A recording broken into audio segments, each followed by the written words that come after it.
नमस्कार दोस्तों, मेरा नाम मुकेश है और मैं एक शराबी हूँ। आज ईश्वर की कृपा है, आप लोग भाइयों का साथ है, अल्कोहलिक्स एनोनिमस का साथ है। मैं शराब से दूर रह पा रहा हूँ। और हेलो मुकेश। तो दोस्तों, हम जो है मोर अबाउट अल्कोहलिज्म कंप्लीट करने के बाद we agnostics chapter English big book के हिसाब से पेज नंबर 44। वी एग्नोस्टिक्स, हम अज्ञेयवादी।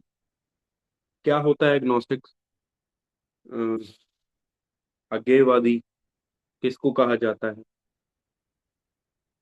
दोस्तों, शुरू के दो तीन पैराग्राफ्स पढ़ लेते हैं, जिसमें कि हमारी बीमारी को इन्होंने बहुत ही अच्छे से कंक्लूड किया हुआ है। अल्कोहलिज्म, अभी तक जो हम पढ़ते आए हैं, डॉक्टर साहब ने बीमारी के बारे में बताया। बिल डब्लू साहब ने अपनी कहानी, अपनी आप बीती से जो है बताया कि ये बीमारी क्या है और कैसे कैसे असर करती है। उसके बाद इन्होंने बीमारी का पागलपना बताया और इस बीमारी का समाधान हमें बताया। देर इज अ सोल्यूशन में। और उसके बाद फिर से इन्होंने उस बीमारी का और ज्यादा पागलपन और ज्यादा समस्याएं कैसे क्रिएट होती हैं, कैसे ये बीमारी जो है इल्यूजन में, डिल्यूजन में, इंसैनिटी में और ऑब्सेशन में रखती है, वो भी इन्होंने हमें क्लियर कर दिया। और अब इन सारे चैप्टर्स को सम अप करने के लिए और सबसे जरूरी, सिंपली अगर आपको इस बीमारी के बारे में समझना हो तो सिंपल सिंपल तरीके से कैसे आप समझ सकते हो, वो ये सम अप कर रहे हैं। इसकी समीक्षा, समराइज कर रहे हैं, और उसके बाद फिर ये वी एग्नोस्टिक्स के बारे में, अज्ञेयवादी के बारे में शुरू करेंगे। तो पहले उसको पढ़ लेते हैं और फिर देखेंगे कि एग्नोस्टिक क्या चीज है, कौन है। In the preceding chapters you have learned something of alcoholism. हमने सब कुछ देख लिया है दोस्तों, हर चैप्टर में। We hope we have made clear the distinction between the alcoholic and the non alcoholic. दोस्तों, अगर दोनों में डिस्टिंक्शन नहीं हो पाया है, अगर मैं शराबी और गैर शराबी में फर्क नहीं कर पाया हूं, तो बार बार मुझे जरूरत है, बार बार लगातार मैं पीछे जाऊं, इन सारे पेजेस को दोबारा से पढूं। और सबसे जरूरी चीज अब जो आ रही है, if when you honestly want to, कोई भी इंसान, किसी के लिए भी यहां पर लिख रहे हैं ये लोग, जब आप ईमानदारी से चाहते हो शराब छोड़ना, but you find you cannot quit entirely. आप चाहते तो हो कि ना पियो, लेकिन आप शराब से दूर नहीं रह पा रहे हो। और दूसरा केस, इफ वेन ड्रिंकिंग, अब जब आप पी ही रहे हो, आप पी रहे हो, you have little control over the amount you take, you are probably alcoholic. दोस्तों, पहला केस, आप ईमानदारी से चाहते हो शराब से दूर रहना, शराब छोड़ना, लेकिन आप छोड़ नहीं पा रहे हो, शराब से दूर नहीं रह पा रहे हो। वो है पहला केस। दूसरा केस, आप पी ही रहे हो, लेकिन पीते पीते अब कितनी पीनी है, उस अमाउंट पे, उस मात्रा को आप कंट्रोल नहीं कर पा रहे हो। अगर ये दोनों चीजें आपके साथ हैं, तो you are probably alcoholic. Probably यहां पर क्यों डाला गया? ताकि कंट्रोवर्सी से दूर रखा जाए इस किताब को। मैं अगर इस चीज को, दोनों क्वेश्चंस को, मैं पर्सनली, इंडिविजुअली अगर इन दोनों क्वेश्चंस को देखूंगा, तो मैं देखूंगा कि अगर ये दोनों ही चीजें मेरे साथ हैं, तो मैं पक्के वाला शराबी हूं। मैं जब छोड़ना चाहता हूं ईमानदारी से, तब छोड़ नहीं पाता हूं। क्यों नहीं छोड़ पाता हूं दोस्तों? क्यों नहीं मैं दूर रह पाता हूँ शराब से? क्योंकि मुझे मेंटल ऑब्सेशन है। तो पहला केस पूरा पूरा हमारे मेंटल ऑब्सेशन को बताता है।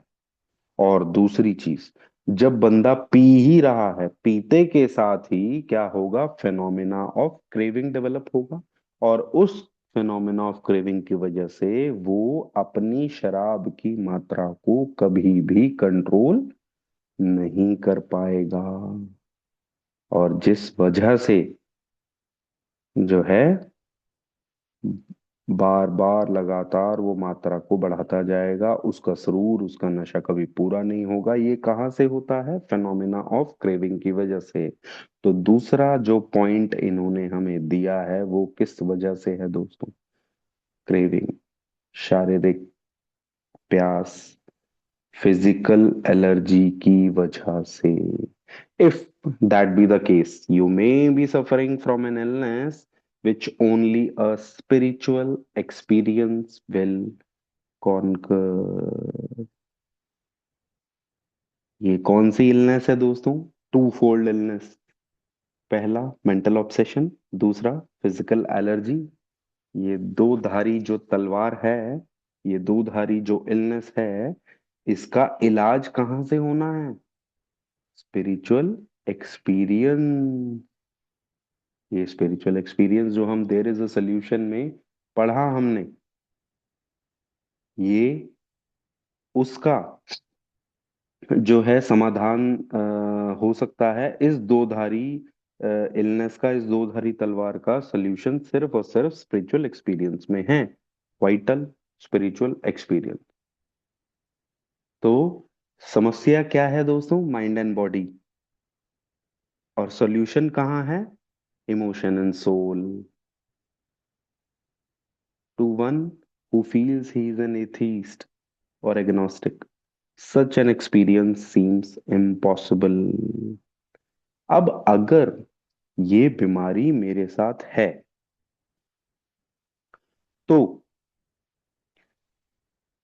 यहां पर अब वो तीन तरीके से हम भगवान पर, ईश्वर पर बिलीफ होने को बाइफरकेट करेंगे जी। और उसके बाद हम देखेंगे कि किसके साथ क्या समस्या आ सकती है। इन्होंने इसी लाइन में दोस्तों एथीस्ट या एग्नोस्टिक का जिक्र किया। तीन तरीके से भगवान को मानने वाले होते हैं। एक, नास्तिक, बिल्कुल नहीं मानता ईश्वर को।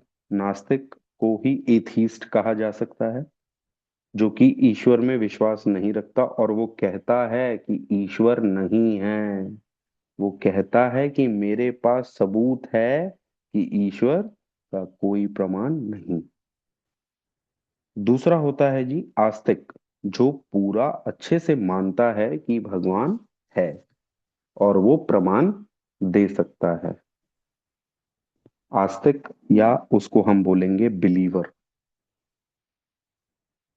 तीसरा, तीसरा है दोस्तों अग्नोस्टिक।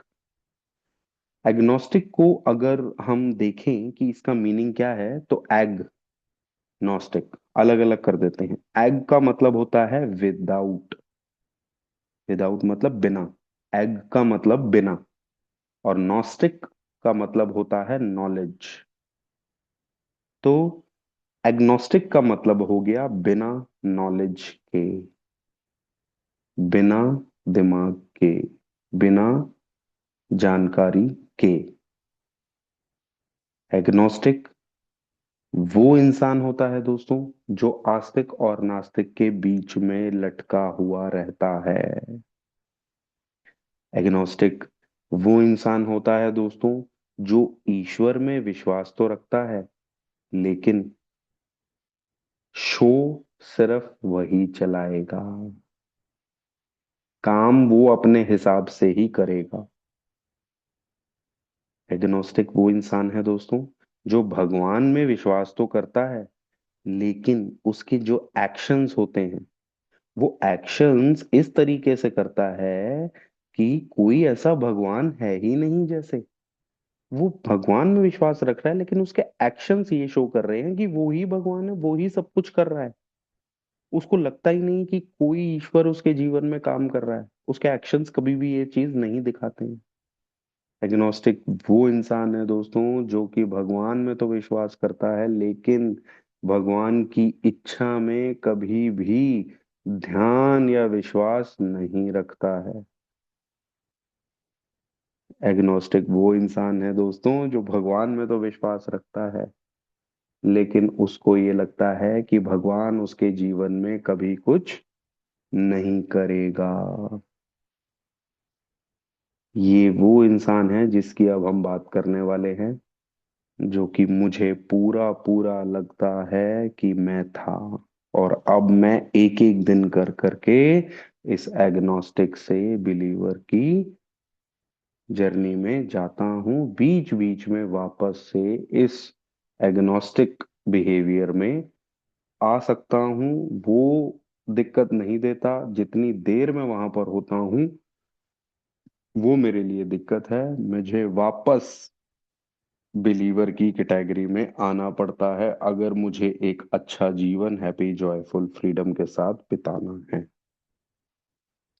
ये चैप्टर एग्नोस्टिक के बारे में अब जो हम पढ़ रहे हैं, जो हमें पता लग गया कि एग्नोस्टिक का मीनिंग क्या है, बिना अकल के, बिना दिमाग के, बिना नॉलेज के जो इंसान होता है उसको एग्नोस्टिक कहा जाता है। भगवान में विश्वास रखता है लेकिन भगवान उसमें विश्वास नहीं रखता ऐसा उसको लगता है। एक्शंस, शो रन करना, अपना जीवन चलाना, सब उसको लगता है कि मुझे ही करना है, इसमें भगवान का कोई रोल नहीं है, भगवान की इच्छा को कभी ध्यान नहीं देता। ऐसे इंसान के साथ कैसे भगवान का काम होगा वो ये चैप्टर मुझे बताएगा। ये मुझे बताएगा कि जैसे मुझे अपने आइडियाज, इमोशंस, एटीट्यूड्स में चेंज चाहिए था, अब मुझे अपनी हायर पावर के लिए भी नए आइडियाज, नए एटीट्यूड्स और नए इमोशंस चाहिए दोस्तों। ये पूरा chapter a greatest piece of spiritual information, आध्यात्मिक पहलुओं पर बात जो की जाएगी उस पे सबसे ज्यादा अगर कोई बेहतरीन बेहतरीन चैप्टर है तो वो ये है मेरे लिए।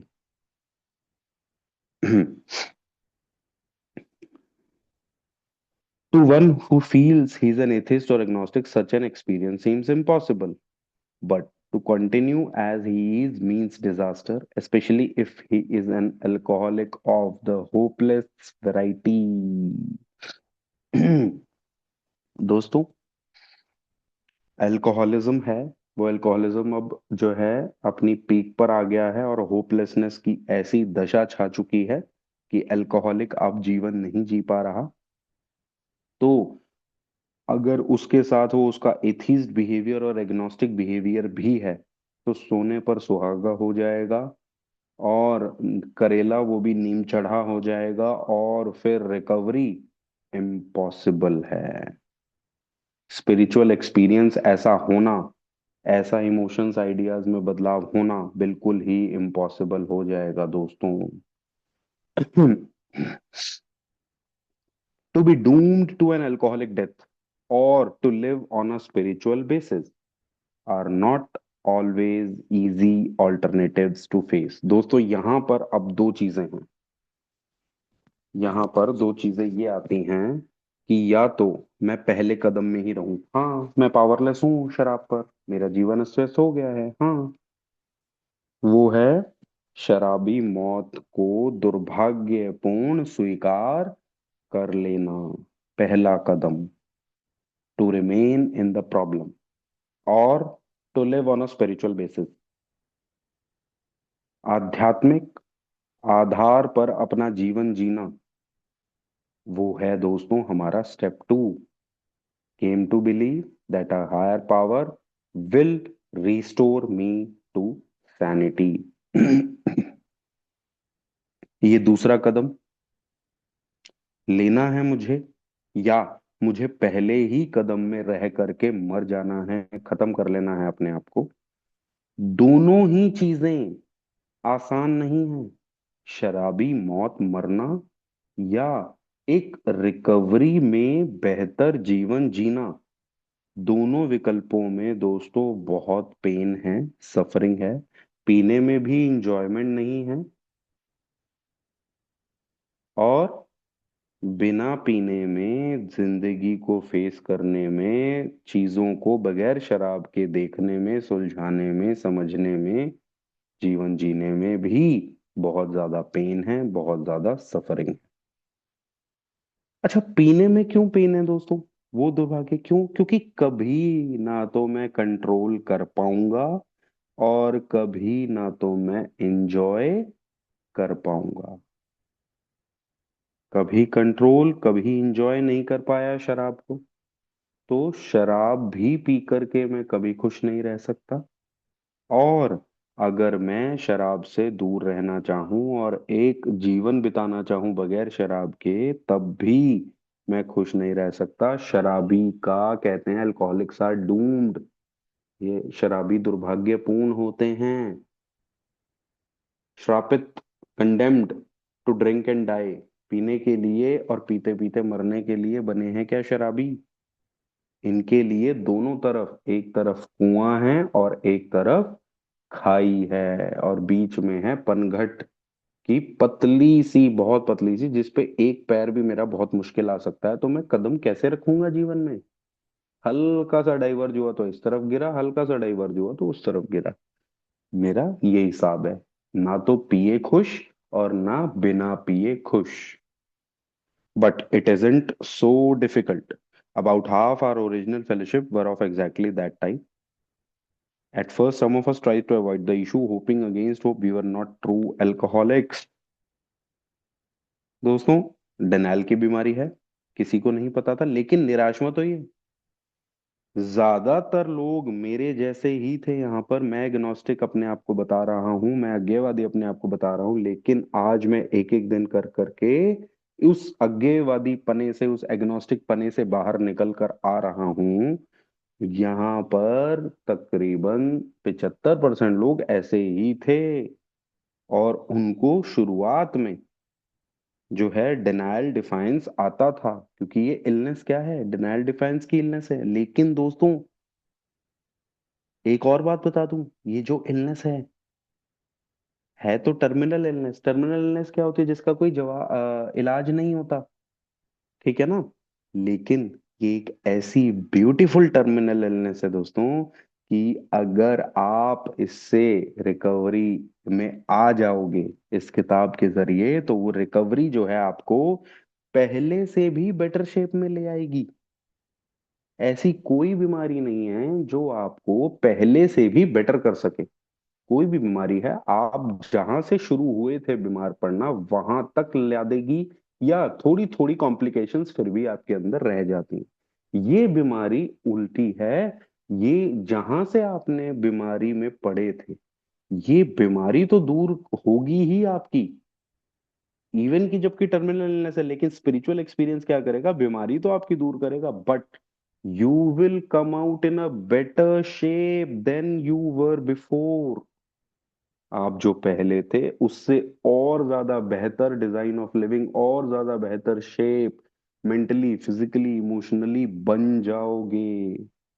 क्योंकि ये स्पिरिचुअल एक्सपीरियंस आपके जीवन के हर क्षेत्र में काम करता है, और कितना काम करता है, जितना आप अपनी क्वालिटी लगाओगे। तो हम सब ऐसे थे दोस्तों, निराश होने की कोई जरूरत नहीं है। But after a while we had to face the fact that we must find a spiritual basis of life. अब ये spiritual basis, आध्यात्मिक आधार ढूंढने के लिए एक चैप्टर है। मैं पढ़ूं, मैं अपने आप से क्वेश्चन करूं, मैं सोचूं अपने आप से बैठ करके, नए आइडियाज, नए इमोशंस, नए एटीट्यूड्स, नए बर्ताव, नए बिहेवियर लेकर के आऊं, जिससे कि मेरा दिमाग खुले, और दिमाग खुल करके मुझे ये पता लगे कि भगवान जी जो है वो सिर्फ और सिर्फ, मैं विश्वास नहीं रखूं, मैं उनके एक्शंस पर भी विश्वास रखूं, मैं उनकी इच्छा पर भी विश्वास रखूं, वो मेरे लिए, मेरे जीवन में काम कर रहे हैं, इस बात पर भी मैं विश्वास रखूं। Perhaps it is going to be that way with you, but cheer up. Something like half of us thought we were atheists or agnostics. Our experience shows that you need not be disconcerted, निराश नहीं होना। बीच बीच में मेरे अंदर thoughts अजीब अजीब आएंगे, इतनी जल्दी नहीं आ पाऊंगा मैं एग्नोस्टिक से बिलीवर में, लेकिन मैं आ सकता हूँ।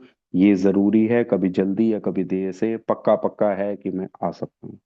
If a mere code or morals or a better philosophy of life were sufficient to overcome alcoholism, many of us would have recovered long ago. दोस्तों, मैं पीता था, व्हाट्सएप पे बहुत सारे मैसेजेस आते थे, रील्स, इंस्टा, यूट्यूब, बहुत वीडियोस आती थी, मोटिवेशनल वीडियोस, मोरल्स से भरी हुई, फिलोसफीज से भरी हुई।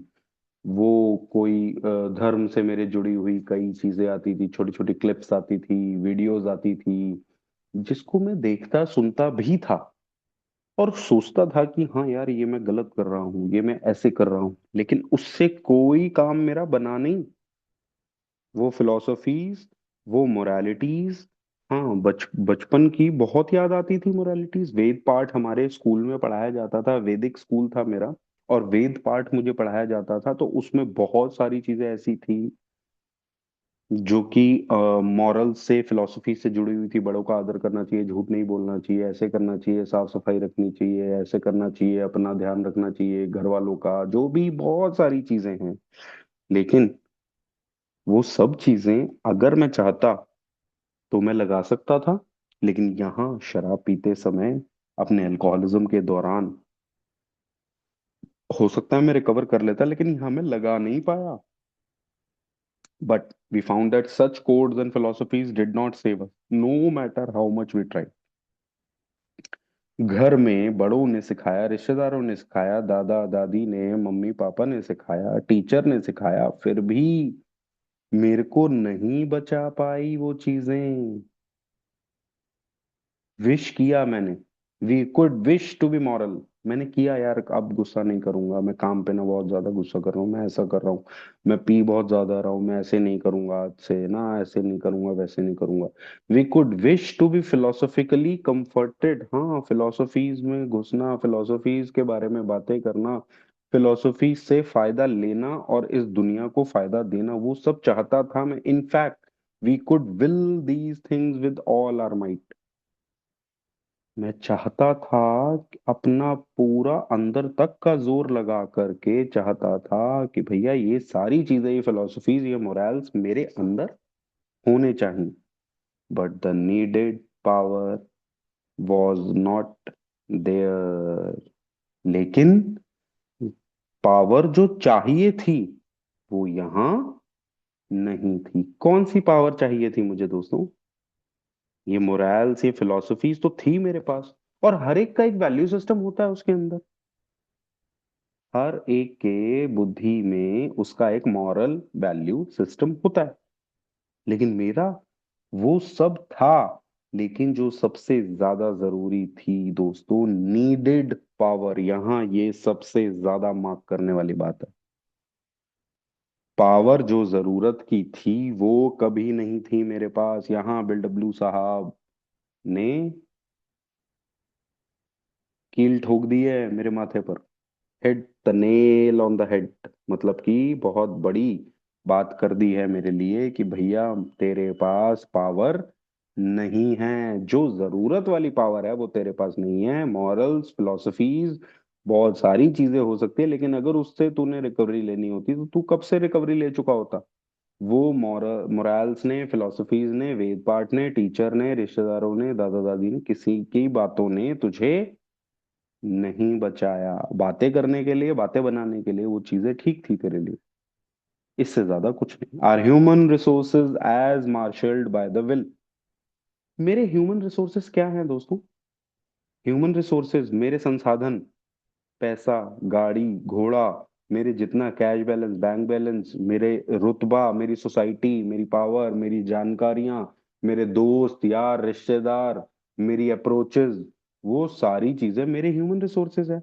मेरी बुद्धि, मेरा दिमाग, मेरी पर्सनालिटी, मेरी थिंकिंग, मेरे एक्शंस, जितनी भी मटेरियलिस्टिक चीजें हैं वो सारी मेरी ह्यूमन रिसोर्सेज में आ जाएंगी, जिससे मैं अपना जीवन चला सकता हूँ। वो ह्यूमन रिसोर्सेज मेरी कहाँ से पैदा हुई और कहाँ से चल रही हैं दोस्तों? मेरी विल से चल रही थी। As marshalled by the will. Will, मेरी सेल्फ विल चला रही थी उन ह्यूमन रिसोर्सेज को। और ये दोनों ही चीजें, ना तो मेरी सेल्फ विल सफिशिएंट थी, ना मेरे ह्यूमन रिसोर्स सफिशिएंट थे। किस लिए सफिशिएंट नहीं थे दोस्तों? जो पावर की जरूरत थी, जिस वजह से मैं शराबीपन से और शराब से रिकवरी ले सकूं, उस पावर में मेरे अपने घोड़े खोल दिए मैंने। मेरे संसाधन, मेरी विल किसी काम की नहीं रही। ना तो वो सफिशिएंट थी, ना तो वो पूरी पड़ रही थी, और ना ही वो कभी जीत पाई। They failed utterly, completely failure हो गया। Lack of power, that was our dilemma. Actual problem अगर कोई है तो दोस्तों, सबसे छोटा पैराग्राफ जो है हमारा ये, और सबसे असरदार, सबसे जो है प्रभावशाली अगर कोई पैराग्राफ है, तो मैं कहूंगा वो ये है, पेज नंबर 45। हर एक अल्कोहलिक की एक्चुअल प्रॉब्लम और एक्चुअल सॉल्यूशन। मेरी एक्चुअल प्रॉब्लम क्या है? नीडेड पावर यहाँ नहीं है। मेरी प्रॉब्लम है लैक ऑफ पावर। जो मुझे पावर की जरूरत है वो मेरे पास नहीं है दोस्तों। ये मेरी एक्चुअल प्रॉब्लम है। और मुझे अब क्या करना है? मैं पूरी पूरी तरीके से यहां तक देख के आया हूं कि आई एम पावरलेस। मुझे पावर चाहिए। We had to find a power by which we could live. मुझे एक ऐसी पावर की जरूरत है दोस्तों, जिससे मैं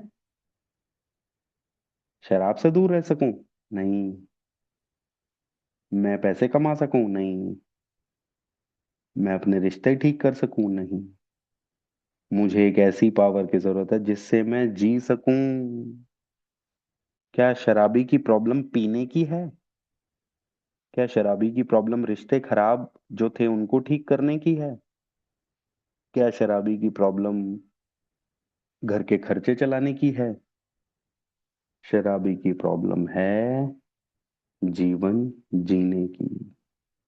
तो अब सबसे बड़ी समस्या यहाँ पर, वो पीने की, शराब की बात जो भी करनी थी वो उसने उस पैराग्राफ में कर ली, जब मैंने एग्नोस्टिक से पहले वो पैराग्राफ पढ़ दिया था। उसके बाद जब से हमने एग्नोस्टिक की, एथीस्ट की, बिलीवर की बात की है दोस्तों, इसके बाद अब शराब का नाम बहुत ही नाम मात्र आएगा। क्योंकि शराबी की समस्या शराब नहीं है। शराबी की समस्या है जीवन जीने की। उसके लिए एक तरफ कुआं और एक तरफ खाई जो है, वो समस्या है उसकी, कि उससे शराब के साथ भी नहीं जिया जा रहा और शराब के बगैर भी नहीं जिया जा रहा। उसको अब एक पावर ऐसी ढूंढनी है जिससे वो जी सके। समस्या पीने की नहीं है, समस्या जीने की है। और वो जीने की समस्या, वो मेरा जो उच्च शक्ति है, and it had to be a power greater than ourselves, वो उच्च शक्ति ही सॉल्व कर सकती है। Obviously. But where and how were we to find this power? तो दोस्तों, इन फिलोसफीज से जो बात चली थी, एक बार और से मैं बता देता हूं कि हम लोग क्या कर रहे थे। अपने आप को डेली देख रहे थे, हम गलत कर रहे हैं, पी रहे हैं गलत, हम झगड़े कर रहे हैं गलत, गुस्सा कर रहे हैं गलत, काम धंधे पे स्टिफ हो रहे हैं, रिजिड हो रहे हैं, वो गलत हो रहे हैं। और अगले दिन सवेरे या बीच बीच में वो गिल्ट, वो आत्मग्लानि जरूर आती थी और दिख रहा होता था कि तू गलत कर रहा है। सब कुछ सोच लिया, व्हाट्सएप भी चला लिए, रील्स भी चला ली, यूट्यूब भी देख लिए, सुन भी लिया, बड़ी बड़ी बातें भी सुन ली, इमोशनल भी हो गए, भजन भी सुन लिए, रो भी लिया मैं ये, लेकिन सिर्फ विश कर पाया कि मैं कल से गुस्सा नहीं करूंगा, कल से पीऊंगा नहीं ज्यादा, कल से झगड़ा नहीं करूंगा, ढंग से बिताऊंगा काम का समय, ढंग से एक जीवन जीऊंगा, घर में भी बगैर कलह कलेश के रहूंगा। लेकिन ये सब चीजें क्या मैं कर पाया? कभी कभी नहीं कर पाया। क्यों? क्योंकि मेरे पास कोई ऐसी पावर थी ही नहीं जिस पावर से मैं अपने आप को बचा सकूं, लोगों को अपने खुद से बचा सकूं, शराब से दूर रह सकूं। कोई ऐसी पावर थी नहीं। वो needed power, because I was totally powerless. मैं अल्कोहल पर पावरलेस था, मेरा दिमाग पर मैं पावरलेस हो चुका था, कभी मर्जी क्या मर्जी बोल जाता था और बाद में सोचता था मैंने क्यों बोल दिया। कभी मर्जी मैं कहीं भी कैसे भी कुछ भी चीजें हरकतें कर जाता था और बाद में जो है मेरा बिहेवियर मुझे ही पसंद नहीं आता था। ये सारी परेशानियां मैंने अपने साथ देखी और देखा कि मैंने घोड़े खोल दिए, लेकिन मेरे साथ ये सब चीजों का इलाज नहीं मिल पा रहा। तब जो है उस परमपिता परमेश्वर, उस ईश्वर, उस उच्च शक्ति, आप कोई भी नाम ले सकते हैं दोस्तों, ये नाम मैंने दे दिया आपको, इन नामों से आपत्ति है इन नामों को भूल जाइए। कोई भी नाम आप दे दीजिए उसको और वहां से शुरू कीजिए। लेकिन अब ये हमें बताएगा कि भैया वो पावर तो मुझे चाहिए। यहां तक ये पक्का हो गया कि मेरे अंदर वो पावर नहीं है, मैं पावरलेस हूं। अगर मेरे अंदर पावर होती तो मैं ये सब ठीक कर चुका होता। अब मुझे पावर चाहिए। तो पहला क्वेश्चन क्लियर हो गया कि क्या मुझे पावर चाहिए या नहीं। अब मुझे दूसरे और तीसरे क्वेश्चन पे जाना पड़ेगा। वो पावर कहाँ मिलेगी, दूसरा क्वेश्चन। और वो पावर कैसे मैं लूं, तीसरा question. Well, that's exactly what this book is about. Its main object is to enable you to find a power greater than ourselves which will solve problem। दोस्तों, इस किताब का मुख्य उद्देश्य, जिस दिन मैंने पहले दिन, तकरीबन समय था 1 महीना भी नहीं हुआ था, महीना 2 महीने हुए थे मेरी रिकवरी को। और ये वाला चैप्टर किसी के साथ बैठा हुआ था, मैं पढ़ रहा था। बहुत ज्यादा डिटेलिंग नहीं हो पाई, वो भाई भी नहीं इतने ज्यादा अच्छे से नहीं बता पाए, लेकिन मुझे बड़ा बोरिंग सा हो गया था। मेरी उम्मीद कुछ और थी। मुझे लग रहा था पता नहीं क्या ही नगीने खुलेंगे इस किताब में, क्या ही हीरे जवाहरात बसे हुए होंगे इस किताब में। और यहाँ पर लिख दिया कि भैया इस पूरी बुक का उद्देश्य क्या है। इस पूरी बुक का उद्देश्य ये है कि आपको आपकी ही उच्च शक्ति से मिलवाना, और वो उच्च शक्ति फिर आपकी प्रॉब्लम्स को सॉल्व करेगी। सबसे पहले मुझे तो ये समझ आया था कि भाई आपको आपकी उच्च शक्ति से मिलवाना, उस समय ये I will which will solve problem नहीं समझ आया था। लेकिन ये बड़ा सिंपल सा लगा यार।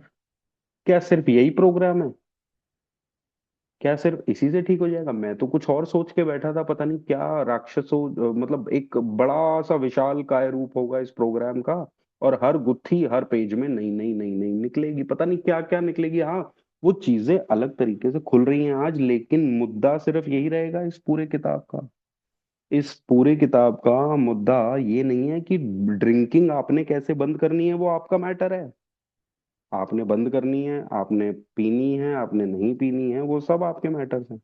ये किताब आपको आपके ईश्वर से मिलवा देगी।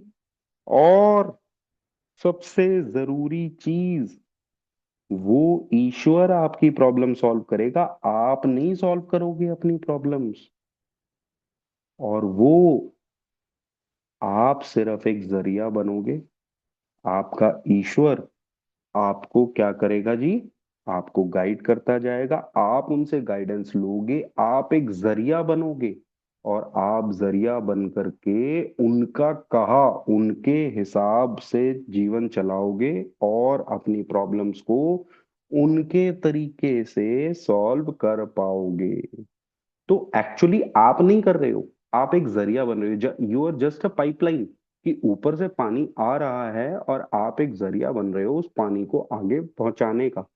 तो ऊपर से कोई संदेशे आए, वो संदेशे, वो ईश्वर की इच्छा आपने ली, अपने जीवन में डाली और आपकी जीवन की प्रॉब्लम सॉल्व हो गई, आपका जीवन बेहतर हो गया। That means we have written a book which we believe to be spiritual as well as moral। हाँ, मॉरल हो सकती है ये किताब, स्पिरिचुअल भी है ये किताब।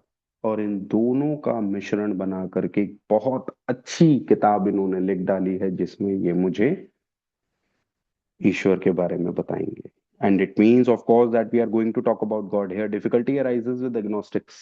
Many times we talk to a new man and watch his hope rise as we discuss his alcoholic problems and explain our fellowship। बहुत ज्यादा जो है अल्कोहलिक के अंदर बहुत ज्यादा विरोध अवरोध, गुस्सा उसके अंदर आता है जैसे ही हम ईश्वर के बारे में बात करते हैं, क्योंकि उसको ईश्वर से परेशानी है। कुछ ना कुछ सबके अंदर परेशानी है, किसी का काम पूरा नहीं हुआ, किसी किसी ने कुछ मांगा था वो पूरा नहीं हुआ, किसी को कुछ पाखंड या ढोंगी बाबाओं की वजह से, धर्म के ठेकेदारों की वजह से प्रॉब्लम हो गई, किसी किसी ने बचपन से कुछ ऐसी ट्रेजेडी देख ली जिस वजह से भगवान पर विश्वास नहीं हुआ। ऐसे बहुत सारे लोग हैं जिनके जीवन में डिफिकल्टीज आ जाती हैं। But his face falls when we speak of spiritual matters, especially when we mention God, for we have reopened a subject which our man thought he had neatly evaded or entirely ignored. शराबीपन के बारे में बात करना, अनमैनेजेबिलिटीज के बारे में बात करना कान खड़े कर देता है। हाँ हाँ मेरे साथ भी हुआ है, हाँ हाँ मैं भी ऐसे ही था, मैं भी वैसे ही था, मैं भी यही कर रहा था। लेकिन जैसे ही आप इसके समाधान को दिखाओगे कि उच्च शक्ति ही समाधान है, तब वो कहेगा यार दुखती रग पर हाथ मत रखो, ये चीजें तो कब का छोड़ा है, हम वो गलियां हम छोड़ा है भैया, बहुत दूर है दिल्ली, मेरे से बात मत करो यार इन सब चीजों के बारे में। We know how he feel, we have shared his honest doubt and prejudice. Some of us have been violently anti-religious. कि भाई उसके शक, उसकी पुरानी विचारधाराएं, उसकी फीलिंग्स अनरीजनेबल, उसकी जो डिसलाइकिंग है वो हम समझते हैं। और जो है रिलीजन से एंटी होने के कई कारण हो सकते हैं दोस्तों। To others the word God brought up a particular idea of him with which someone had tried to impress them during childhood. God के नाम से, हाँ ठीक है, वो बचपन वाला भगवान आया एकदम से याद, ठीक है ना। Perhaps we rejected this particular conception because it seemed inadequate. लेकिन वो बचपन वाला जो ईश्वर याद आया, जो मम्मी पापा दादा दादी ने दिखाया, देखो जी ऐसे हाथ जोड़ो, ऐसे करो, ये भगवान जी ऐसे करते हैं फिर ऐसे करते हैं, वो चीज अब धीरे धीरे होश संभालते हुए वो अच्छी नहीं लग रही, वो पर्याप्त नहीं लग रही। और मैंने क्या किया, रिजेक्ट कर दिया। With that rejection, we imagined we had abandoned the God idea entirely. Reject तो कर दिया हो संभालते आते, लेकिन ऐसा मुझे लगा कि मैंने रिजेक्ट करने का मतलब ये हुआ कि अब मेरे जीवन में ईश्वर का चैप्टर ही क्लोज कर दिया मैंने। ऐसा मुझे लगा, ऐसा मैंने इमेजिन किया, लेकिन एक्चुअली वो बचपन का जो आइडिया था कहीं ना कहीं मेरे अंदर वो बसा हुआ है दोस्तों। We were bothered with the thought that faith and dependence upon a power beyond ourselves was somewhat weak. हम एक ऐसे ख्याल के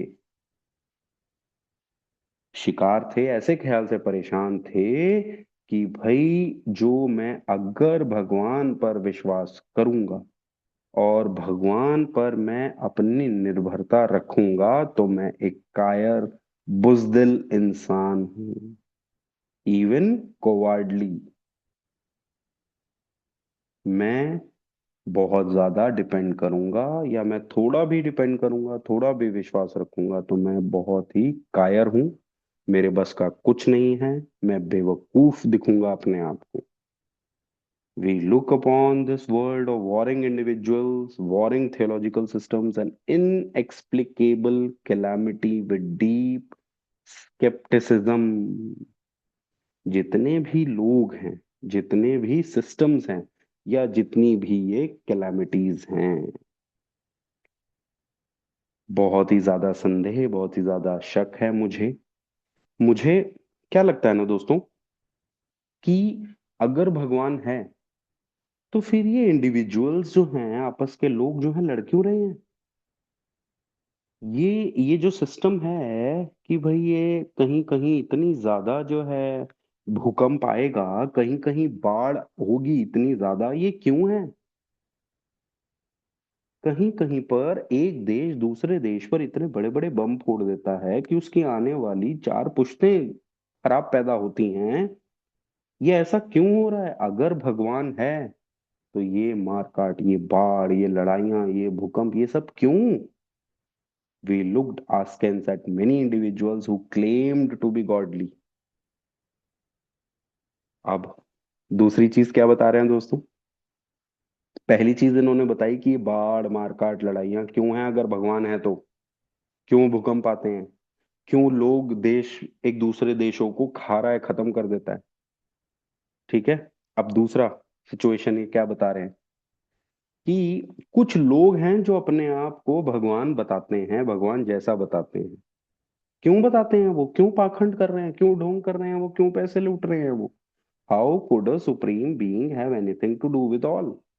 भगवान का उन इंसानों से क्या रिश्ता है? And who could comprehend a supreme being anyhow? और कौन समझ सकता है भगवान को जो ये धर्म बता रहा है कि भगवान ऐसा ही है और ऐसा ही है? मैं क्यों मानूं? Yet in other moments we found ourselves thinking, when enchanted by a starlit night, who then made all this? अब ये सारे नेगेटिव ख्याल आ रहे हैं जिस वजह से भगवान से दूरी बन रही है। भाई भगवान की जो आगे ठेकेदार बैठे हुए हैं ये अपने आप को भगवान जैसा बताते हैं, या ये कहते हैं मैं बताऊंगा भगवान कहाँ है, किस में है, कैसे है, मैं ही बताऊंगा तुम्हारे को। तो वो कहता है मैं क्यों मानूं, मैं धर्म ही नहीं मानता, मैं भगवान को ही नहीं मानता, जाओ। भगवान है तो बाढ़ मारकाट लड़ाइयाँ क्यों हैं? भगवान है तो बचपन में मेरे साथ ट्रेजेडी क्यों हुई? भगवान है तो मेरी समस्याओं को सुलझाता क्यों नहीं? इन सब कारणों की वजह से बंदा भगवान से दूर भाग रहा है। और सबसे बड़ा कारण कि अगर मैं भगवान पर निर्भर हो गया तो मैं कहाँ हूँ?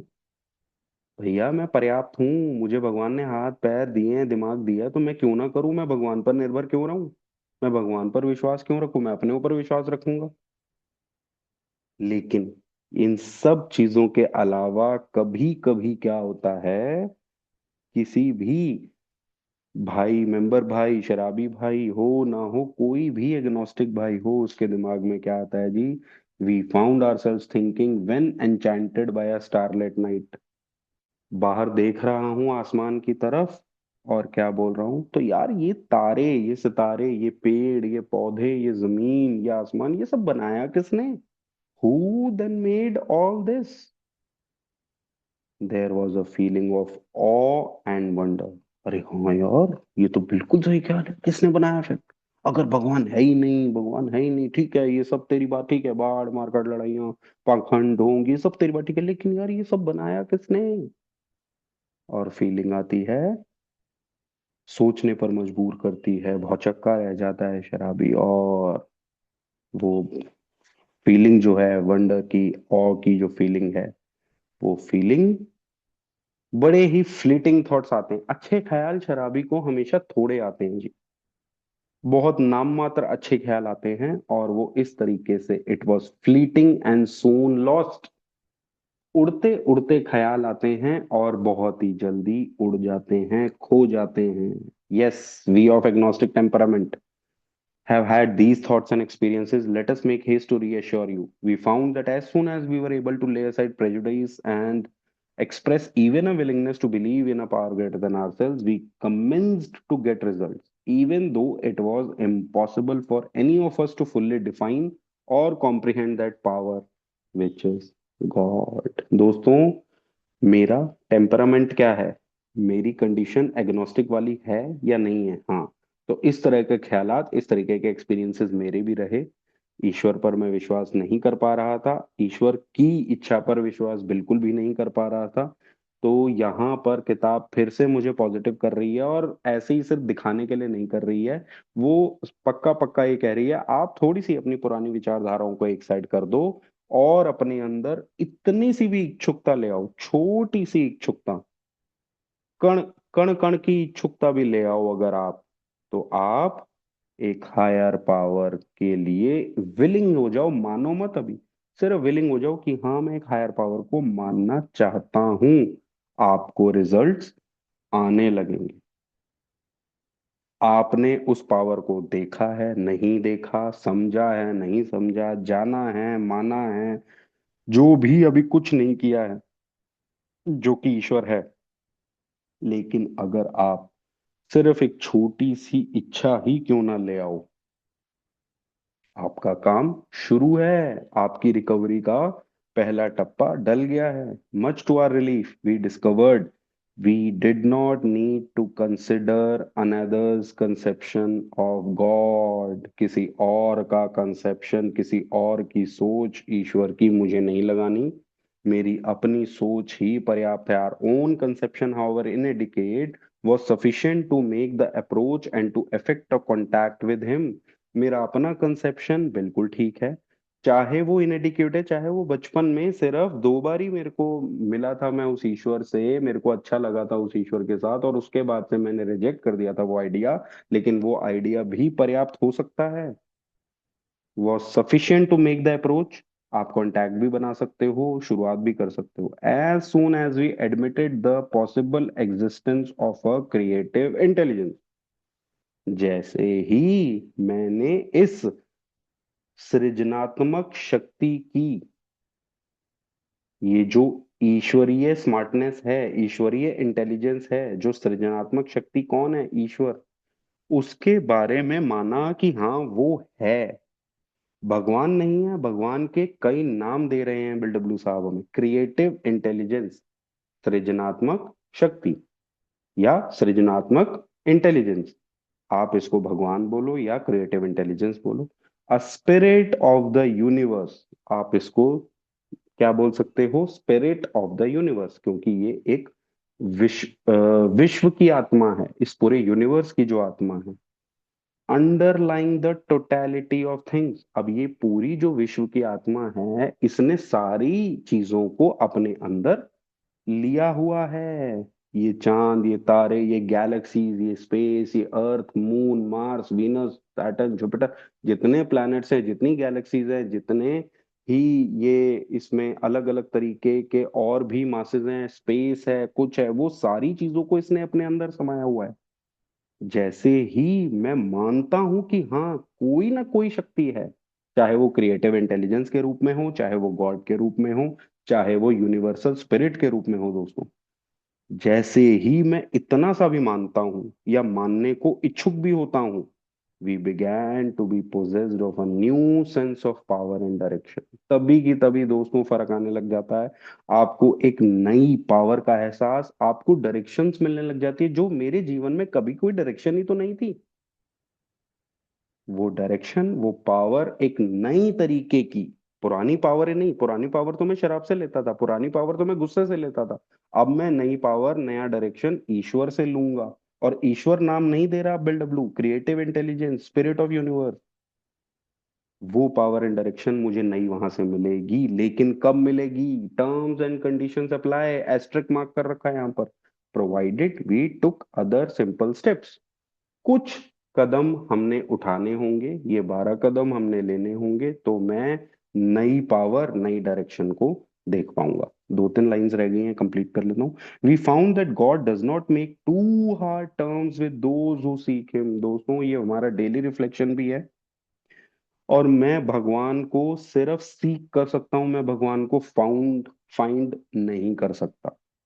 सीख का मतलब क्या होता है, हम कभी भगवान को फाइंड नहीं करते, खोज में लगे रहते हैं। हम स्पिरिचुअलिटी की, भगवान जी की, हम सिर्फ खोज कर सकते हैं। एंडलेस प्रोसेस है ये, इट इज अ जर्नी जिसकी कोई एंड ही नहीं है। जैसे कि रेनबो को कभी आप चेस कर सकते हो, कभी नहीं कर सकते। धीरे धीरे भगवान जी को मैं खोज करता रहूंगा, भगवान जी अपने आप को डिस्क्लोज मेरी तरफ करते रहेंगे। मुझे जरूरत नहीं है, और मैं फाइंड कभी नहीं कर पाऊंगा। फाइंड कोई चीज है, कोई कोई मेरा फोन गुम गया, मेरी बॉटल गुम गई, मेरी किताब गुम गई, और बाद में मैंने ढूंढी, I find it that book, और वो किताब मुझे मिल गई। भगवान को कभी मैं फाइंड नहीं करूंगा, आई विल ऑलवेज सीक। मेरी हमेशा खोज बनी रहेगी, और वो खोज चलती रहेगी, क्योंकि ये खोज जीवन भर का कार्य है। और जैसे ही मैं खोजना शुरू करूंगा, जैसे ही, यहाँ तो खोजना तो बहुत दूर की बात है, वो कह रहा है आप बिलीव भी बहुत दूर की बात है। आप सिर्फ एक इच्छुकता ले आओ कि आप बिलीव कर रहे हो। उस इच्छुकता के साथ ही भगवान क्या करेगा, आपके साथ टर्म्स बहुत अच्छे टर्म्स बना लेगा, और कभी भी हार्ड टर्म्स तो बिल्कुल नहीं है कि ईश्वर के साथ आपको ये भी करना पड़ेगा तब ईश्वर आएंगे, ये भी करना पड़ेगा तब ईश्वर आएंगे। आप सिर्फ विलिंगनेस रखो, क्या विश्वास करते हो, विश्वास करना दूर की बात है, और जो है कुछ चीजें करने की दूर की बात है, सिर्फ एक आपकी इच्छुकता ही भगवान के लिए, आप एक कदम चलोगे, भगवान 99 कदम आपके लिए चलेंगे। To us the realm of spirit is broad. Realm of spirit, मेरी जो यूनिवर्सल स्पिरिट है, मेरा जो ईश्वर है, उसका जो रील्म है, उसका जो दायरा है, वो बहुत ब्रॉड है, बहुत रूमी है, मतलब बहुत कुछ आ सकता है, ऑल इंक्लूसिव। कोई भी नहीं रहेगा वंचित उससे। सबको समा लेने वाला, सबको अपने अंदर रख लेने वाला, नेवर एक्सक्लूसिव और फॉरबिडिंग कि भैया नहीं, ये हल्की जाति का, इसको नहीं रखेंगे, ये गरीब है, इसको नहीं रखेंगे, वो काला है, वो गोरा है, उसको रखेंगे। भगवान के घर में सबको समा लेने की ताकत, सबको समा लेने की जगह, और किसी को भी वंचित नहीं रखने वाला मेरा ईश्वर है। फॉरबिडिंग टू दोज, ना तो एक्सक्लूसिव है और ना ही मनाई है कोई। दोज उनके लिए जो कि अपने मन से तन से सीख करते हैं, जो कि विलिंगनेस इच्छुकता लगाते हैं और ढूंढते हैं, ईश्वर की खोज करते हैं। हाँ, उनके लिए नहीं है जो खोज ही नहीं करते। It is open, we believe, to all men and women, all people, सबके लिए ये खुला है, सबके लिए। लेकिन सिर्फ एक ही कंडीशन है, क्या मैं खोज कर रहा हूं, क्या मैं खोज करने के लिए विश्वास कर रहा हूं, क्या मैं विश्वास करने के लिए थोड़ी सी भी इच्छुकता लगा रहा हूं। अगर ये दोनों तीनों क्वेश्चंस में से कोई भी क्वेश्चन का जवाब हाँ है, तो ईश्वर भी पूरी तरीके से तैयार है। और आप दोस्तों यकीन मानना, आप 4 कदम चलोगे, बाकी के सारे कदम ईश्वर चलता है। मुझे जरूरत है सिर्फ एक इच्छा जताने की, सिर्फ खोज शुरू करने की, उस पर विश्वास करने की कि हाँ यार, मैं अगर ऐसा करूंगा तो ईश्वर मेरा ऐसा कर देगा मेरे लिए। थैंक यू, थैंक यू दोस्तों आज के लिए।